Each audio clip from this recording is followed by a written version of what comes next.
You're listening to Ka-Pow, the pop culture podcast. Comics, television, movies, and more. If it impacts fan culture, we have something to say about it. And now, your hosts, Jordan, Cliff, and Seth. Hey, welcome back to Ka-Pow, the pop culture podcast. We're here with Jordan Lowe. Cliff Barnes. I'm Seth. Good to see you guys through the magic of Zoom. All our patrons can see us through Zoom as well. Hello, That's right. patrons. Thank you for patronizing us. They'll notice we're still wearing the same t-shirts that we have been for a while. You're killing, Cliff. $1 gets you access to our secret Facebook page. And we post the videos from these Zoom calls on there. We do a few fun things. You can vote in polls when someone doesn't die, like a day before we do one of these. And we have to do their one job immediately. If we ever anticipate a one job, we do a poll and let you vote in there. But that hasn't happened lately. But we'll get back to that soon. I was just going to mention a couple things I was watching, and I'm going to let you guys take over. I'm going to log off. Got some stuff to do, like sleep. You got to put some aloe vera on. I got a sunburn. I watched a couple things on HBO Max. First off, was there's a Perry Mason show on there. Mm-hmm. It's good, pretty good, with Matthew Reese from The Americans.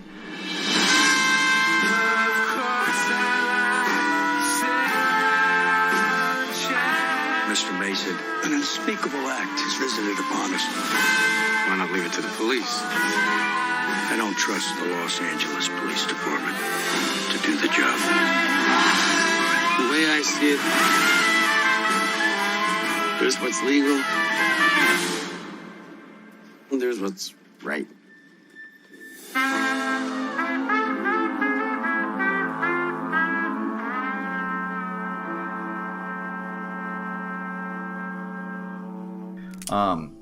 Pretty hard-boiled stuff. John Lithgow.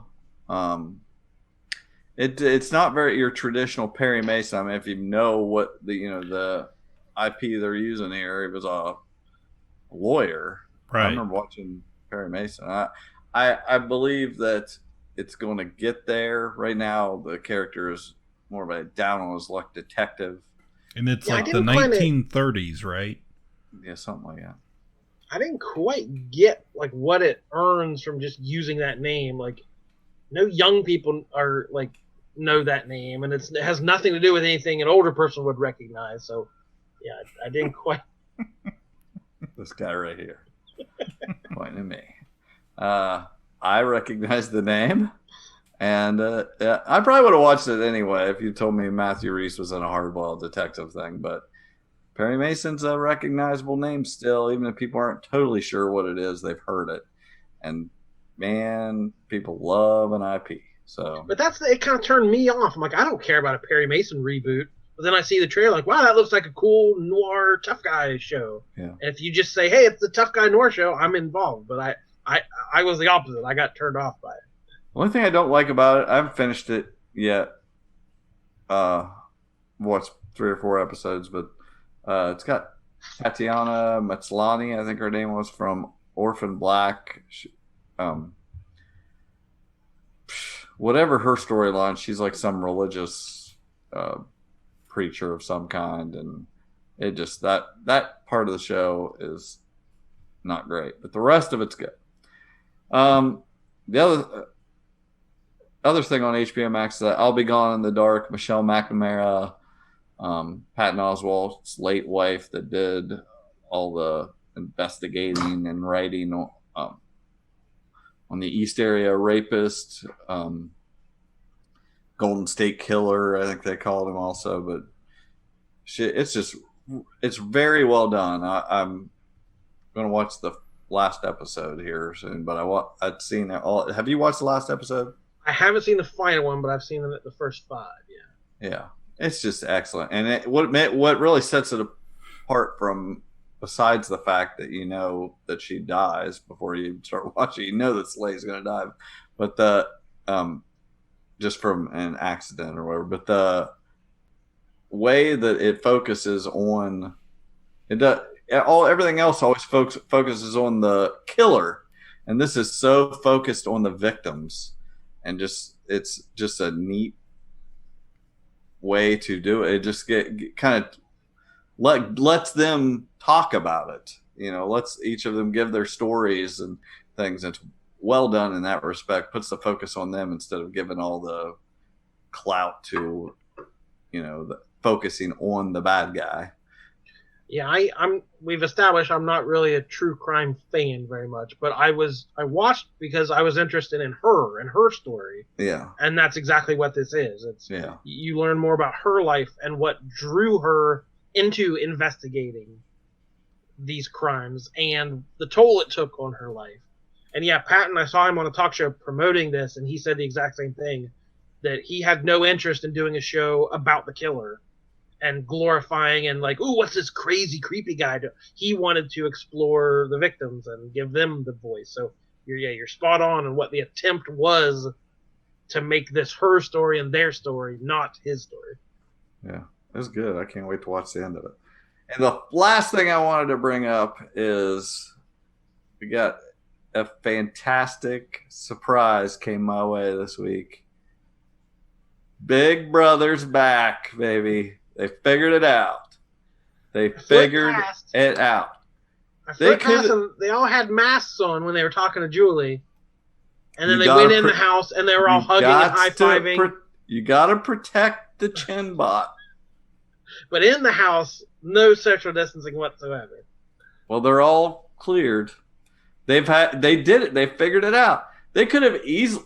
Okay, there's plenty of faults to find. Like their premiere, they made some pretty stupid decisions.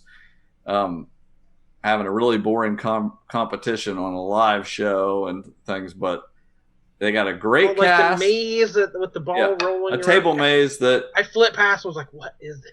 It's not for live TV. That was stupid. That's the kind of thing that needs edited. But there's plenty to complain about.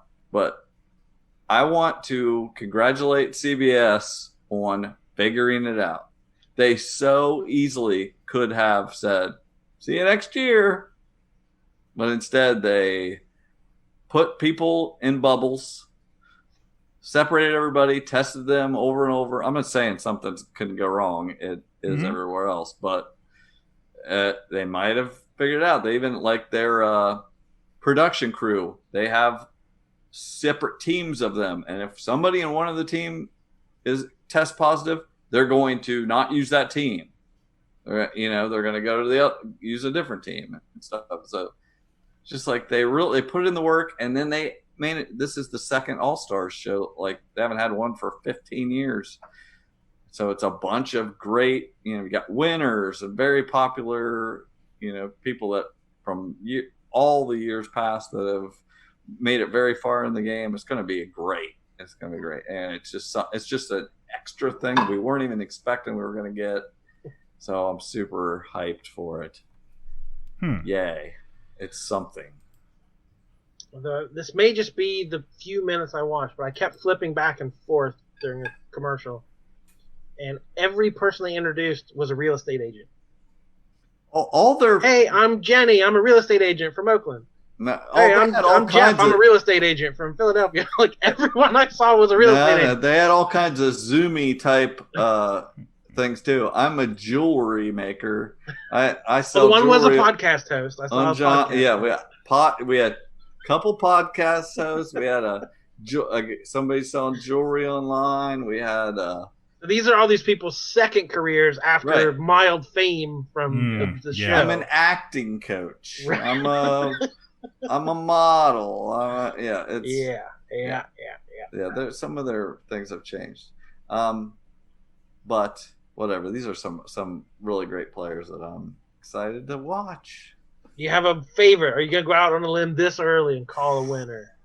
call a winner or that's just two different things. Well, whatever.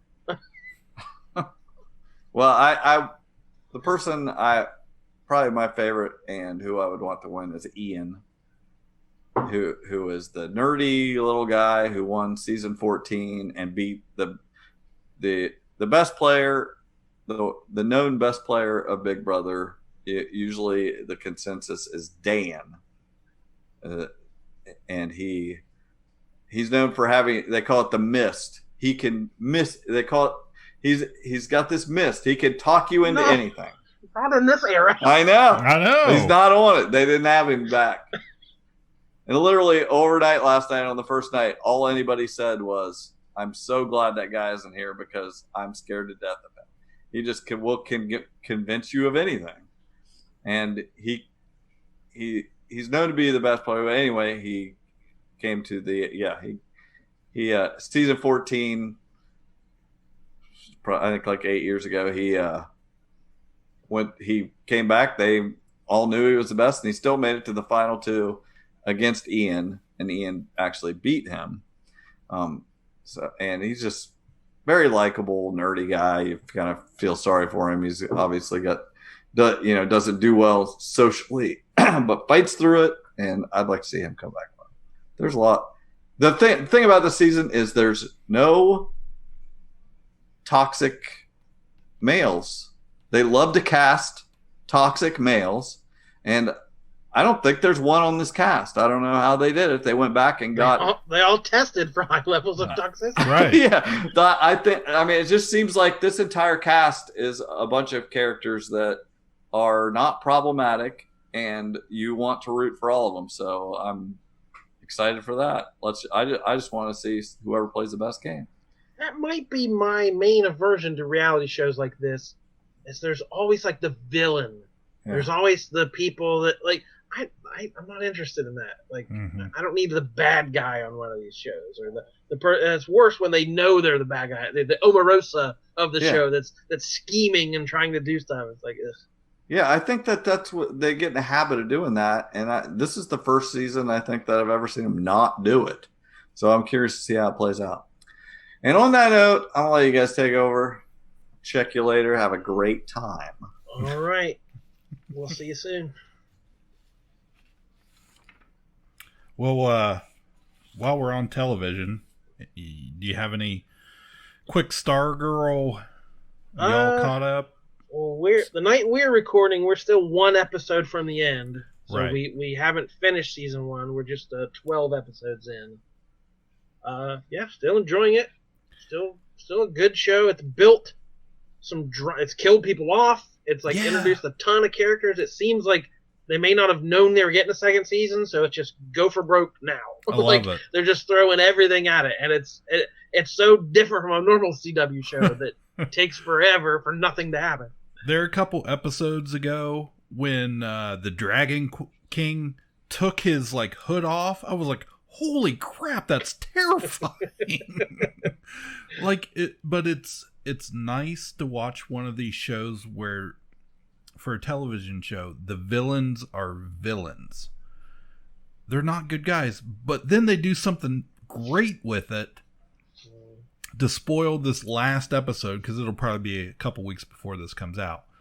To spoil that last episode when our young teenage Justice Society of America heroes discover, they hack in to the system to figure out finally what the Injustice Society is planning, what they're trying to do, and they're totally shocked. They're like, well, they want to it was all fight global warming and get everyone free health care. It was Bernie Sanders as the head of the ISA. Yeah. And I was like, Stargirl. I'm watching it and I'm like, Stargirl's in the top 1% of superheroes. Yeah, I'm like, where's this going? But it was a neat twist. Instead of, like we said from the beginning, the Injustice Society said we're trying to fight the injustices of the world. Yeah. Now they're doing it through evil schemes and mind control and turning people into zombies and killing them. But it's that they're not just straight evil bad guys. They Right. think they're trying to help America. Yeah. And I thought there's a metaphor in there somewhere of like them turning the middle of the country into Right. mindless zombies, but who knows?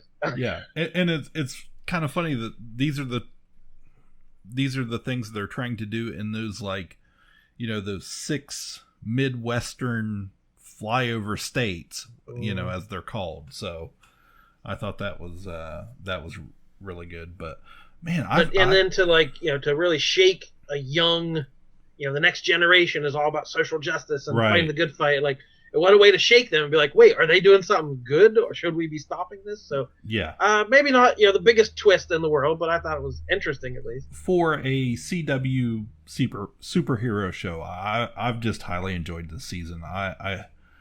It's just been so much fun and fresh, a fresh take on these types of DC shows that they've been putting out. Now, you have not watched any of Doom Patrol season 1 or 2, correct? No. So maybe we'll hold off on that. I'm not through it yet. There's one episode, I believe, yet to go on HBO Max. My biggest complaint is I'm having trouble. The season 2 is excellent, but I'm having trouble because normally I would watch it through the Roku. On a Roku app, and we still don't have the HBO Max Roku app, so I have to watch it on my phone, and then I watch bits and pieces at work, and I get interrupted, and it's just still trying to get through it. But it is very good. I love all the actors in it. And then where does that stack with Umbrella Academy?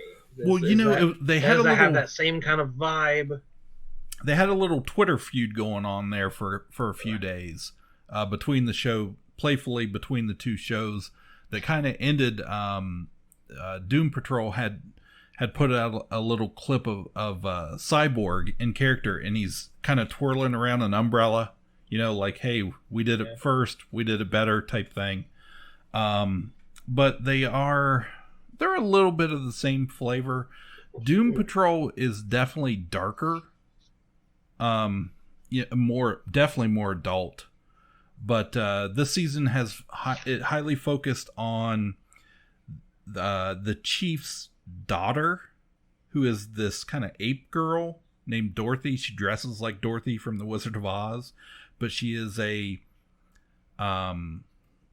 infinite 12, probably not even 12, maybe 10 or 11-year-old. Who is actually like 100 years old. And we discover the chief, his whole point of doing the experiments on the Doom Patrol, the whole point of that was he was trying to preserve his own immortality through these experiments in order to take care of Dorothy, who he had her hidden for decades and decades on Danny the Street. And of course, in last season, Danny the Street got turned into Danny the Brick. And in this season, Danny the Brick, Dorothy, I think it was Dorothy, drops Danny and breaks him.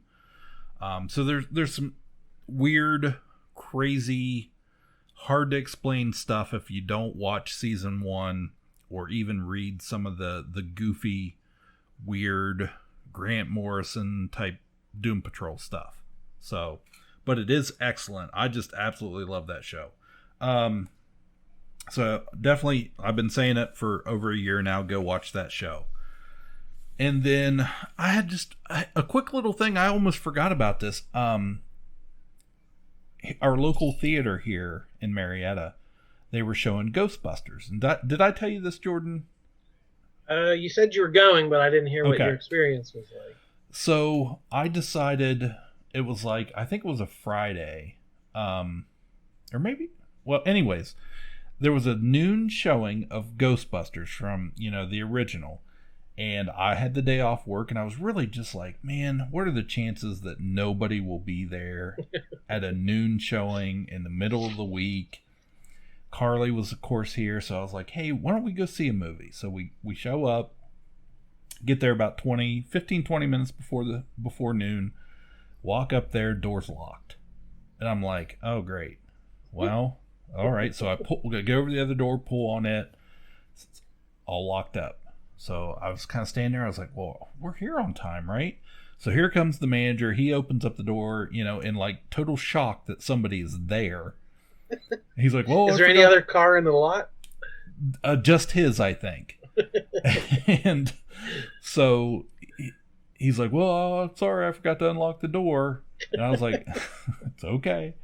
So I go in, and there's one other kid working with him at the concession stands. So I walked over and I said, hey, give me 2 for the noon showing of Ghostbusters. And that kid looks me dead in the eye, and he goes, it's from 1984, right?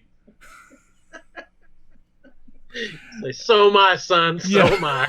I said, yes, I'm aware. I said, if it wasn't the one from 1984, trust me, we wouldn't be here right now. And he just kind of looked at me like, why are you watching this? But I have fun. I've talked about this before. No one in the building expected anyone to be there. No. And I'm shocked that you were. That's kind of strange. Absolutely. But I've mentioned this before, that Ghostbusters is kind of the first movie I really have like a vivid memory of going to see. My aunt took me in 84. I was like 5 years old to see it. And it was always a fond memory. It was always one of my favorite movies. It was in the first 3 VHS cassette tapes we had purchased when we got a VCR in the sometime after that. So I'd watched it over and over and over. I had the soundtrack on a record. It was a big deal when I was a kid. So my daughter, apparently, I did not realize this, she had never watched the entire movie. So I was like, well, she was like, yeah, let's go see Ghostbusters. I was like, okay, great.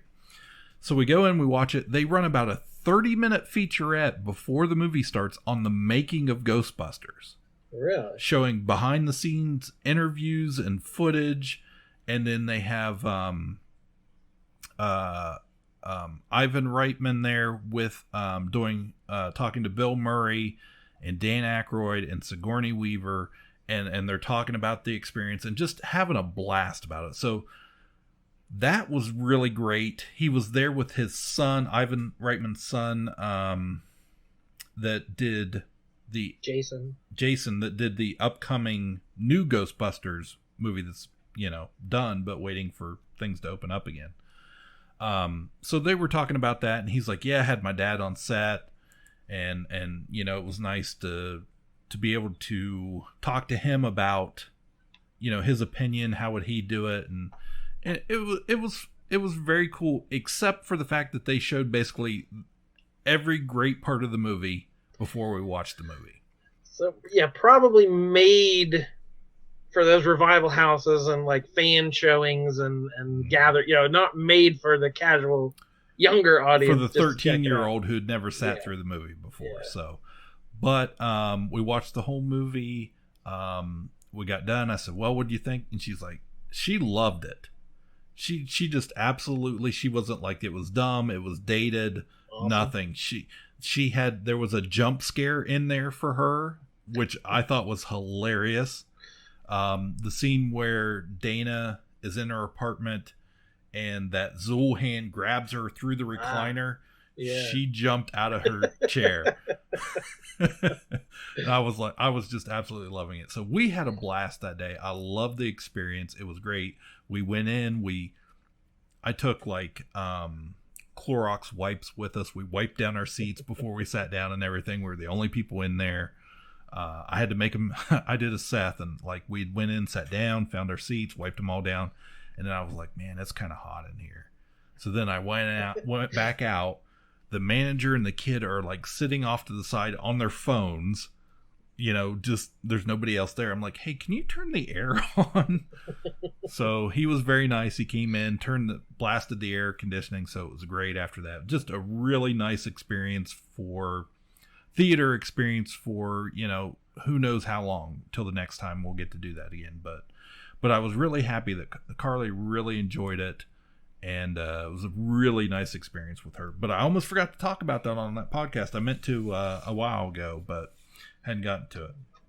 they've been playing movies I would love to experience on the big screen, but I don't know. I just can't pull the trigger heading down there on a weekend. Yeah, and I want to say it wasn't even a week. Maybe it was a Friday when we went, I guess. Yeah, maybe. I think they're only open Friday, Saturday, Sunday now. But now I think they've closed up again. I don't think they're showing even those anymore. So, anyways. You were the only one to come. I was the only one. There was no reason to be there. They only made $10 the whole experiment. Right. Right. So, you got any other TV before we kind of... Not really. I just watched that Todd McFarlane documentary on Sci-Fi Channel. Mm-hmm. They've been doing this a couple weeks ago. Would have been San Diego Comic-Con, right? For the year. So they've been doing a whole block. They've been showing a lot of Marvel movies on there and doing some. They've got a couple like shows they do, nerdy quote unquote type shows. So they premiered it one night. Todd McFarlane : Like Hell I Won't. So a documentary is mostly about Spawn 300 and hitting, he broke the record for longest running independent comic book. So it was kind of the month leading up to that, the deadline, him getting all the artists together to help pitch in. But then as we're intercutting scenes with that, it's talking about his rise and his time at Marvel and getting discovered. And there's not a ton of information there. You may, if you've seen any of the other Image documentaries or anything, but interesting, worth a watch, especially if you're interested in him. He's a character, he speaks his mind and is not afraid. He has enough power in the industry. He can say what he wants and there's not going to be any repercussions. So, Sci-Fi, I'm sure it's streaming on sci-fi.com at the moment. I ran across just by chance. It came up suggested on my YouTube account. Alex Ross has his own YouTube channel. Really? Yeah, and I know Seth's not a big fan of that style. I personally kind of like it. It's I guess I just appreciate it for it's realistic, but it in today in the comic world it's a very different style, that painted look. But I watched a couple videos he had up on there. They were really interesting, and it was kind of neat to watch his process if you hadn't seen it before. And he was talking about how he's doing it. He would always use models, and now being stuck at home by himself, he's doing some of the modeling himself and taking pictures, and that whole process was kind of fun. So yeah, I didn't know. That's why Captain America's always chubby. He's taking pictures of chubby dude. Right, exactly. So, but and he touched on Kingdom Come and some other stuff. So he's got a whole channel of videos he's done. So that was pretty interesting stuff. Inside joke. Seth does not like Alex Ross, mainly because he feels like his Steve Rogers is just a little chubby. Yeah. Exactly. He draws that like kind of barrel-chested, 50s big, physique. Yeah, square very, jaw. Yeah, Superman 1950s television serial. So.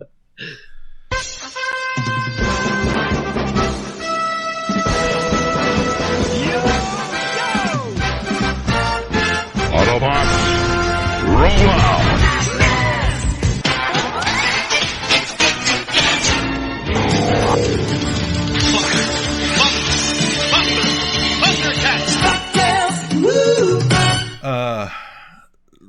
I've got a little bit of animation type stuff. I didn't know where else to throw this in, but I recently saw Kevin Smith was talking about his Masters of the Universe : Revelation series that's coming to Netflix. Okay.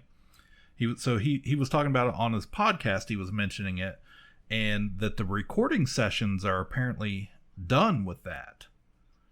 And I guess maybe I forgot or just didn't run into this information on the voice cast for this thing, because the cast is pretty epic.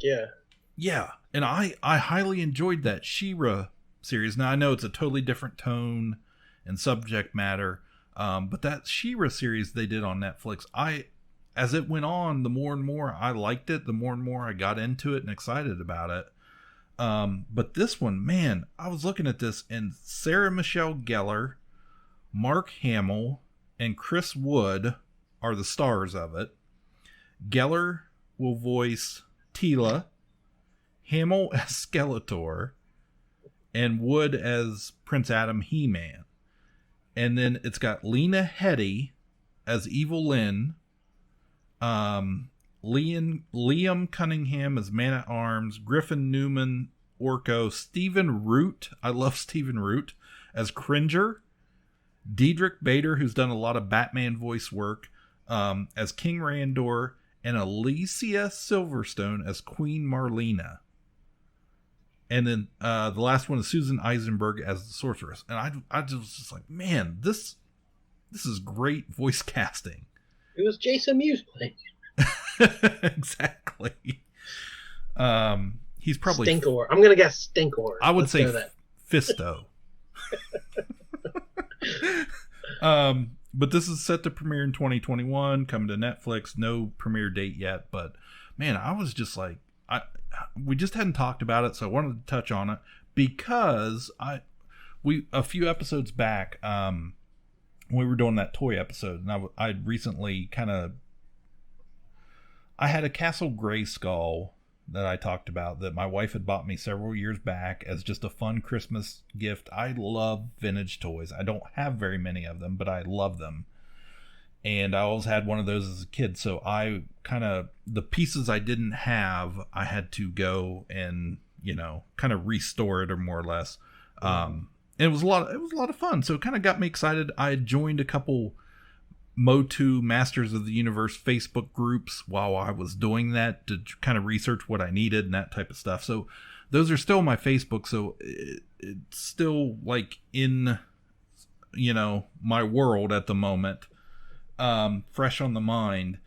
But I came into Asylum there not too long ago and had picked up that He-Man and the Masters of the Multiverse 6-series set because I didn't know it even existed. Came out last fall.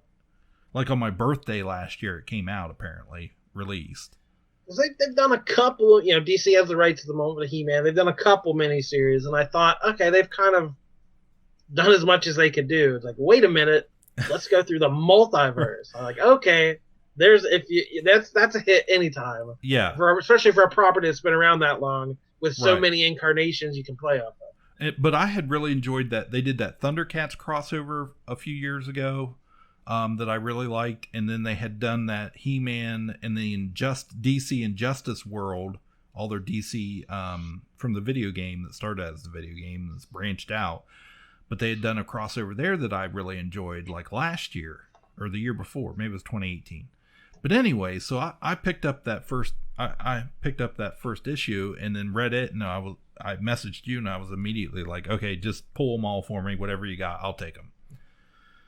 So happy to report, finally finished it. Actually sat down and read the rest of them here just in the last couple days, and I absolutely loved it.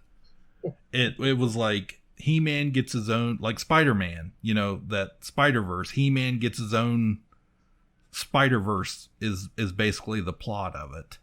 And of course there's one of the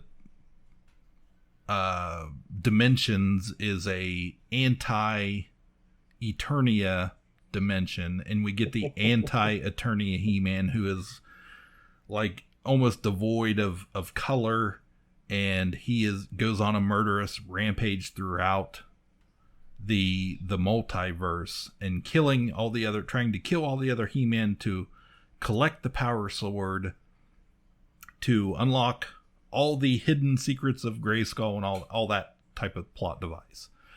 And that world also has the good Skeletor, right? Was that right? The idea? Yeah. So in this, the He-Man from the 1987 movie Masters of the Universe, and like this little like pocket-sized He-Man toy. I don't know exactly where he's from, but he was hilarious. Along with like Gwildor, they recruit Prince Cawdor, before he becomes Skeletor, whatever dimension there, where he is still he's a goof off little brother to King Randor. if you're not familiar with some of the other stories of Motu and only the cartoon series, Prince Keldor was pre-Skeletor. He was Randor's brother before he went bad. So that's kind of in a lot of the multiverses. They run with that. Let's see. So they recruit Prince Keldor to save the universe and defeat the anti-He-Man as the plan. I liked it because it had all the different... It had like the 90s Space He-Man that was short-lived. Of course, the classic cartoon world, where they're always teaching each other lessons. More, it's a running joke. Then it had, like we said, the 87 movie world. It had the He-Man world from the original mini comics before the cartoon came out. And that original storyline of like the two halves of the power sword is worked in. Like everything in that whole, if it's had He-Man on it, they've pretty much incorporated it into this book. So, and we didn't have to bother. I like the, He-Man versus Thundercats and all that, because I like that too. But it was nice because it was just a He-Man book, but it was still kind of a crossover. So, anyways, I read all that. So kind of the feel of the Ninja Turtles movie we watched, of like mashing together some of your favorite eras. Yeah, to see how they clash, how they're different, how they're the same. Yeah, so they do that whole thing, and I loved it. Did you get the same note from Michael about that he says he should have been on that Ninja Turtles episode? No, because he listened to it and he said he was yelling at us because he knew everything we didn't. Because there was a lot of stuff like, now when did that happen? I'm not sure what series was that from. He said he knew every fact that we did not, and he was very upset that he was not involved in that.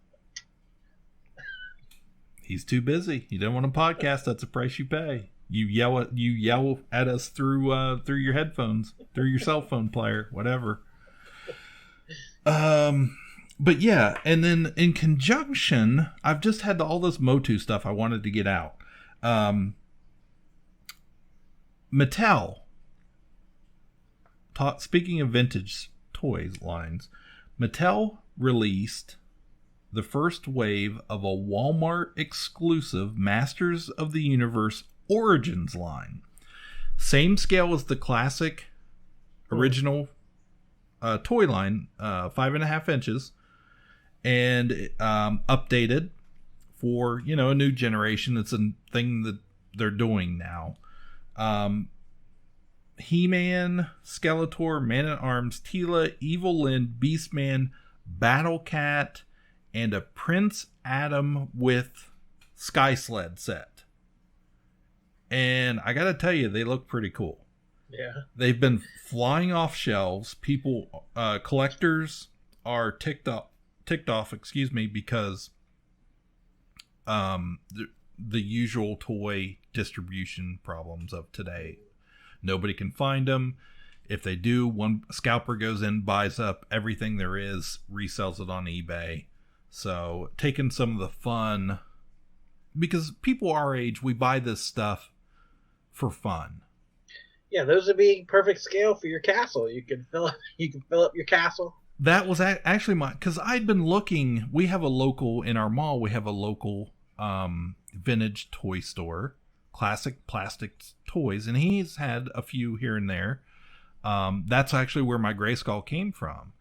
And I was down there the other day, and Carly and I stopped in, and they had like the battle armor He-Man, and Tony had a battle armor Skeletor and some various figures that had a Snake Mountain, not complete, but they had one of those. And I was like, oh man, that's cool. I really should get, maybe get some figures, more figures to go along with it.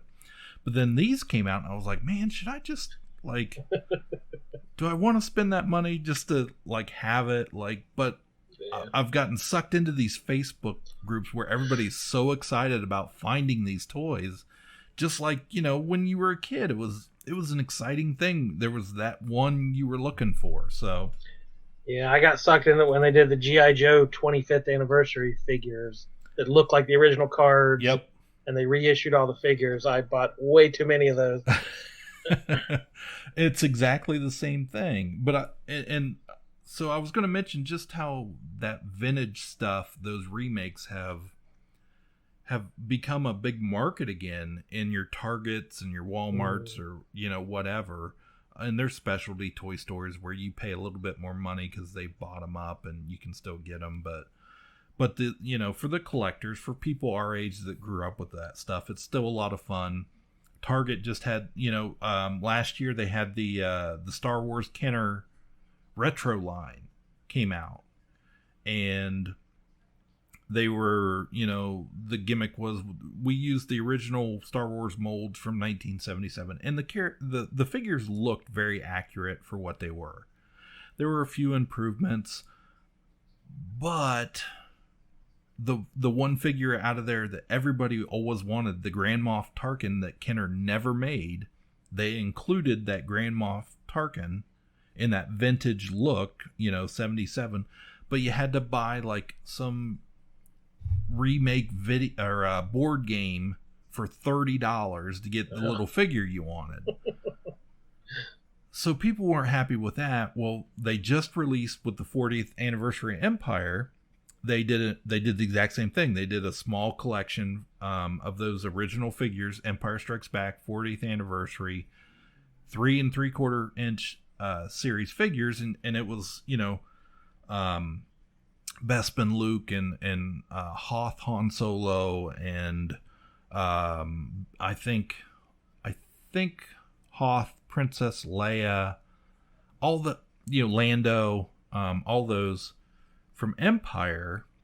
But then they did the exact same thing. They came out with a Luke Skywalker snowspeeder pilot with the visor down, the orange visor goggles down, more accurate that everybody always wanted, and they put it with another stupid board game reproduction. I saw it down at the mall at a bookstore, and I was like, man, that is awesome, that figure, but I'm not paying $30 for this dumb game that I don't want. But again, people were buying them up. It was a huge hit. I didn't see a lot of I'm sure there was, but I didn't see a lot of criticism. It was mainly just people were really excited and happy to be able to go and find those figures at, $14, $15 a pop, rather than try and spend a whole heck of a lot more on those vintage figures.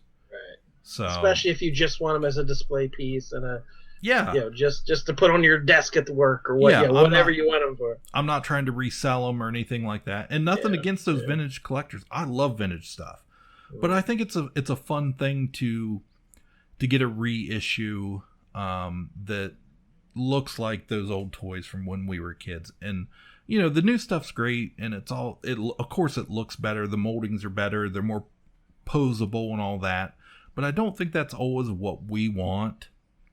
Some collectors, they just want that vintage look. So I thought it was pretty cool. I did some searching online. The only piece our local Walmart had was they had one battle cat the other day I saw online. No He-Man, no Skeletor, no Man-at-Arms. So Phase 2 is supposed to be coming out, I think, in October. It's going to have Orko, and I saw Scareglow, which is a real rare vintage figure. So people were really excited about the Scareglow. Had one when I was a kid. And a few other, probably 6 or 8 other little Masters of the Universe figures. So just going in, that's all my He-Man news I really had. I really want that Prince Adam with the Sky Sled because it looks awesome. It's got a little displayer, a clear displayer, so it looks like he's up in the air, and it has the blaster bolts coming out of it. It looks awesome. So looks like a Sears catalog from 1985. It really does. That's really my only goal. If I could have all those and then set them up and take pictures to make my own catalog, I would be in heaven. So that's it. That's all I brought to the table for this one. I had a few. If we're talking comic books, I got a few comic booky things I can throw out here. like I mentioned, this should have been in the wake of San Diego Comic-Con, this is the time of year we should be news out the yin-yang. There should be new trailers and new books announced, but just didn't really happen. So there's not. They did a bunch of live streams and they did some interviews and like they tried to do some events, but it just never. It's not the same. The excitement wasn't there because this time of year it's normally, the big websites are refreshing articles every 5 minutes. Right, people are coming in off the street. Yeah. Oh, have you heard this? Have you heard that news? Oh, share this trailer. Like, it's usually just a frenzy, but not quite. Now we're still sitting on movies that were supposed to be released 3 or 4 months ago. Exactly. So the only real big thing going on, we're still in the middle of Free Comic Book Summer. This was the thing rather than the first weekend in May. One big event, they stretched it out. So between July and September, just giving out a few books a week. Free Comic Day is always our biggest day of the year, so we're not that now. But it's gotten people to come back every week and check out. I just get 2 or 3 every week, but then I always have leftovers from years past. So every week I refresh the table and put brand new stuff out. So if you miss something in a year previous, I try to do a good mix of stuff for younger readers or older. So just something new every week that people can come in and check out. Right. And I've been raising money for the Tri-County Food Pantry, which is what we do every year. And, we usually have a pretty good haul of canned food and donations at the end of the day. So, again, we're not going to have that. We're not going to hit those levels. But being able to stretch it out over the whole summer and people just throw in a buck or two, it's going to add up. So by September, I'll have something to donate, which will make me feel a lot better. Now, have you seen... Are you getting the little kids that come in, their parents bring them in for the free books? Have you seen quite a few of those? There's been a little bit of that. And then there's been some that they just come in and I'm like, oh, be sure and grab a free one. Like, oh, what? Yeah. It's a shock when they get that. They weren't there for that, but it's a little bonus for them. But yeah, that day is usually the biggest outreach in getting new people to come in and check things out. And again, it's hard to get people out and about right now. Right. And I don't blame anyone for staying home, as you probably should. But, this is just a little shot in the arm, a little something to get things out promoting. And then even the thing, the book that Robert Kirkman put out, Firepower, his new book, Walking Dead creator, kind of a kung fu action adventure story. He did a free comic. And I've had, I think 3 people this week add to their pull list. So well, that's good. Yeah. So yeah, the promotional aspect is working, and to some degree, as I said, it's never going to be what it normally is, but we're trying. Probably the biggest announcement I'm guessing that would have come out of San Diego was the Rorschach book that's coming. Be October 13th from Tom King and Jorge Fornes. It's going to be a 12-issue Black Label series. Spin-off of the Watchmen, we're not quite sure. I believe it is in the same continuity and it's set in 2020. I know that for sure, but no one's entirely sure. Is it the Watchmen from Doomsday Clock, the Rorschach from Doomsday Clock, or is it somehow a story about Walter Kovacs? We don't quite know. The cover was amazing. It looked like a 70s paperback adventure, but I don't know. It was a wonderful cover. But again, there's going to be Watchmen purists that don't like the idea of a spinoff and cashing in again. But I said the HBO show, I was kind of against it, but it knocked it out of the park. So I'm all for a Rorschach miniseries. As good as that thing was, I think they had to try something to kind of ride those coattails. People were, when people get interested, you only have a certain amount of time when you're not just hardcore comic fans, but when the general public says, wow, that was really good, I'm really interested in that. So you got to take advantage of that. And Tom King has said it's really for this era. The original Watchmen was, during Cold War, fear of nuclear war, the Russians, that kind of thing. He says this is a very of 2020 story. So we'll see what that means. But October's not too far away, so it No. should be coming. Not the soon. rate we're going. No. Whew. Probably the biggest story going on right now is the Joker war going on in the Batman books. Mm-hmm. So this one's going on in the main Batman series, and it's already crossed over into Batgirl and Nightwing and Detective. So you don't have to read all those, but this is kind of the main series. Is this the 3 Jokers? No, that's coming out later. Okay. So this one was set up. There was a story introduced a character called the Designer. It was a brand new villain. All the speculators were out. It's a brand new character. We got to get the Designer's first appearance. And it was a kind of a flashback story that this guy came to Gotham. He was like a suave crime boss who could outplan anyone and come up with schemes and see every eventuality. So he gets Joker, Riddler, Penguin, and Catwoman together when they're very young in their careers. And, you know, she's just robbing jewelry stores and Joker's doing the clownfish. And, you know, it's all very Silver Agey. Mm-hmm. And he says, hey, if you ever want to win, here's what you do. Here's how you stop Batman. And he gives all 4 of them a plan. And it was basically, you know, Selina could have become the richest woman in Gotham if she did this. And the Riddler could have had the most unsolvable riddle ever and whatever. So I won't spoil what happens, but he tries to give the Joker a plan, and it does not go well. The Joker, he underestimates the Joker. And that Silver Age Joker wasn't quite what he would become. But so that's the idea. Joker takes the Designer and does something else with it. Was all I will say. So that leads into the Joker war, and he kind of comes at Batman in a way he never has before. So we'll say that. And it's been a pretty good seller, and I'm intrigued. I've enjoyed it so far. There's been a whole lot of, you know, last Joker stories or the biggest blow up Batman and Joker ever had, and that's kind of the same advertisement we got for this one. But this one seems like it kind of is. It seems like a big deal. I don't know where it ends or how it undoes some of the stuff it's doing at the moment. But for now, and it's going to lead into we're into like issue 96, 97, so it's going to all pay off in Batman 100, big anniversary issue.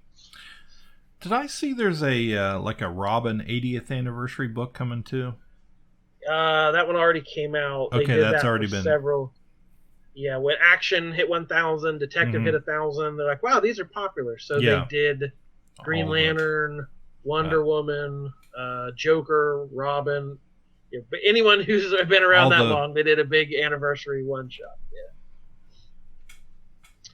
Yeah. And the fun new adventures with my new distributor. I'll just keep everybody up on that.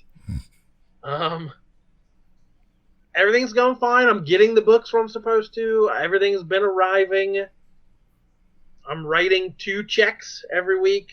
They're CODs. I gotta hand the UPS driver a check. Which is, I'm sure so people weird. would be shocked at that, but that's how this works. Yeah, that is so weird. So that's how they set things up. And like I had 4 weeks had gone by before any of my checks had cleared. Like they kept sending me stuff, but they were not cashing the check. That's so the best now, part. I just gave them the 5th one, and the first one cleared. I was gonna say they'll all hit at the same time. Yeah, exactly. Yeah. So I think it's and I thought this is so fast. They might not even have a bank account. Like they may not. Like who knows? We're just putting them in a shoebox. Yeah, they're just collecting them. It's like one day we'll get that account. So yeah, they finally cashed the first check I wrote like 5 weeks ago, but they haven't cashed any since. So wow. It seems like it's going to be a slow go. And then they announced, please don't call us anymore. No more phone calls. So if you have a problem, send it in an email or do it through the website because we can't waste any more time answering phone calls. Wow. It's like that seems like a well-run machine if we don't want to make phone calls. And then, like that same day, I swear they announced they're going to do a credit card fee.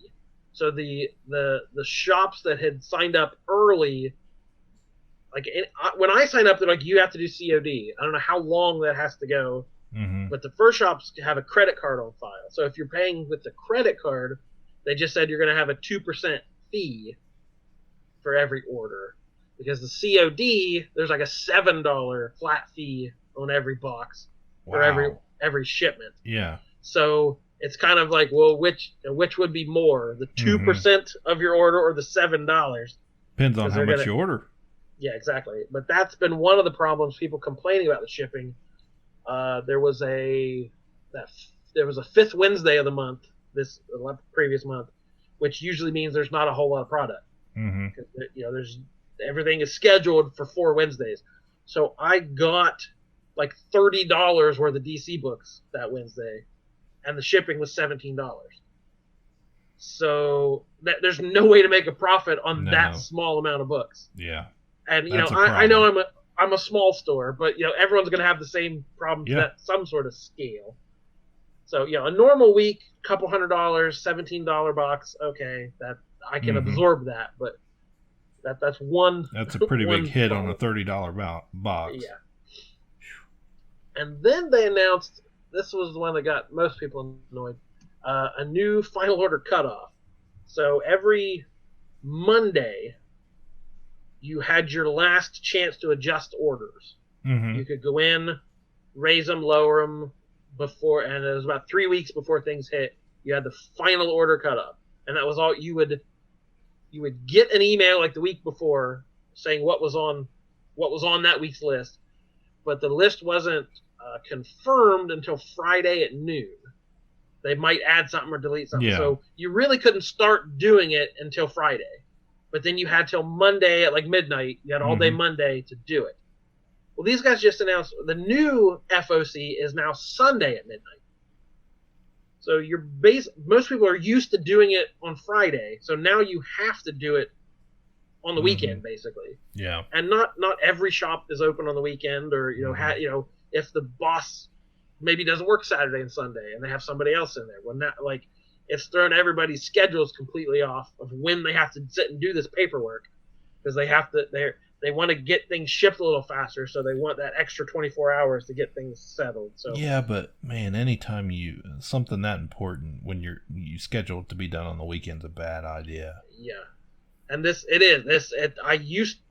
always did it on Monday, and that's all I did on Monday. I went over the list, I double checked all the numbers, I made sure everything was correct, and now I've been closed on Monday since we reopened. So I do that. I do it on Saturday. It takes me most of the day Saturday. So now I'm going to have to start doing it a little bit earlier. But again, that's the people who just come in shop don't know that or care. But it's just one more little thing. Like, these were supposed to be this is the new competition. This is going to make the industry, run a lot smoother. And it's just, they've kind of been putting up little blocks. But there's one thing they have done. When you get, your books come in and you're missing a couple copies of something, or something got damaged, I always had to send an email to Diamond. So to my customer service rep, I would send an email every Tuesday. Hey, I was shorted 2 copies of Batman, whatever, put the order code on, and I had 5 damaged copies of X-Men, whatever, and had cut and paste the actual order number, send it in. He would process it, send a confirmation back. Okay. Well, the new people, they put it all on the website. So you go to your invoice on your page, and you can just click. There's 2 copies of this and 3 copies of that. Click shorted, and it gets processed immediately. Okay, that's better. Yeah. So guess what Diamond announced this week? Hey, we now have shortage and damage reports on our website. So I thought, wow, that's what everyone talked about for being a monopoly for 25 years. They didn't have to do it. Yeah. There was no incentive. Yeah. But now I don't have a customer service rep right now. They've furloughed a lot of people. So they have a lot of emails coming in every week and not a lot of people to answer them. So they said, hey, that's a better way to do it. So they innovated and they changed things and they improved things. So again, the competition, at least in this small little aspect, you got something, some improvement. Yeah. A little spark of right. hope. Get my $17 worth. But just, I said, it's odd being open at this time. You work retail. I know you have the same feelings of like, yeah, it's just not the same as it always was. But nope. I wanted to end on, I had a couple good customer interactions. It's normally customers are down. The number of customers coming in the door every week is definitely down. But it's down everywhere. A lot of my regulars are still sticking with me. They may not be coming as often, but we're still sticking with it. But within the last couple weeks, I had a couple good customers I'd never seen before. That just both of them made my day, and the second one topped it. So the first one was a woman came in, and she acted like there's people like, I've got a really weird question. It's like, this is a comic shop. There's no weird questions. Like, I'm used. There's nothing you can say. I've heard it all. Yeah. So she said, I'm taking a class right now, and we're talking as like something feminism and pop culture or some kind of I don't know if that's the whole class, but that was the assignment. Yeah. You were supposed to pick a fictional character and compare and contrast something from years ago and something from current. So she wanted to do Wonder Woman. Mm-hmm. Easy. Said, I know she's been around forever, and there'd be a big change between where she was and where she is now. I was like, so she said, I'm just looking for something. Do you have any old Wonder Woman comics? I was like, I don't really have a ton of the really old stuff. And she was talking about the assignment. Like, yeah, I just thought she'd be interesting. And I said, oh, yeah, she definitely has an interesting origin story. I was like, do you know? I'm trying not to nerd-splain or mansplain. Right. I'm like, because I didn't know how much she knew about the character. And you don't want to scare her and run her out of the store. Right. But I was like, do you know anything about the creator? No, I don't. And I was like, well, he has kind of an interesting story. And I started telling her that story, and then she was asking questions. And like I said, now, in the 40s, she was kind of invented as a feminist character, and then the creator felt this way. And then in the 70s, they kind of tweaked it, and she was like interested in asking questions. Like, I've never gotten to opine on these subjects. Like, most people who come in either know that stuff or don't care. Yeah. And I was like, wow, there's someone that is interested in my field of knowledge. She's actually listening, and I'm telling her things she didn't know. That's amazing. But I had a trade. It was from the late 60s, early 70s, where they depowered her, and she was wearing like the mod suits and dresses and stuff. So I had a trade from that era, and I said, this is kind of they kind of made her of her time. She's like, oh, that's perfect. So she bought that and whatever the newest one was off the shelf. And she said, oh, those would be great. That would be wonderful. So that was a fun interaction of like someone actually interested in the history of a character. Yeah. And then like a week after that, I had a grandmother come in, and she said, hi, I was just wondering if you could help me find some comics with Thanos in them where the heroes win. I was like, where the hero? I was like, that's that it's comic books. The heroes always win. I didn't quite get what she meant by that. I was like, okay, yeah, I have a couple of things with Thanos. Now they're for an 11-year-old boy, and he's in the hospital right now with leukemia, and he named his tumor Thanos. So I don't know if that's like some kind of psychological thing to help a kid. Mm-hmm. Yeah, we're fighting something right now, and like that might be something everyone does. I don't know, but like that to me struck such a nerve of like, this kid is gonna get a little boost from this, and like he's gonna see the heroes win, and he's gonna project himself onto that. I don't know. That was so wonderful. Like, well, and good on Grandma for taking the initiative and thinking about it. Not just blowing it off. And been like, whatever. Yeah. That's just, okay, that's some weird comic book thing.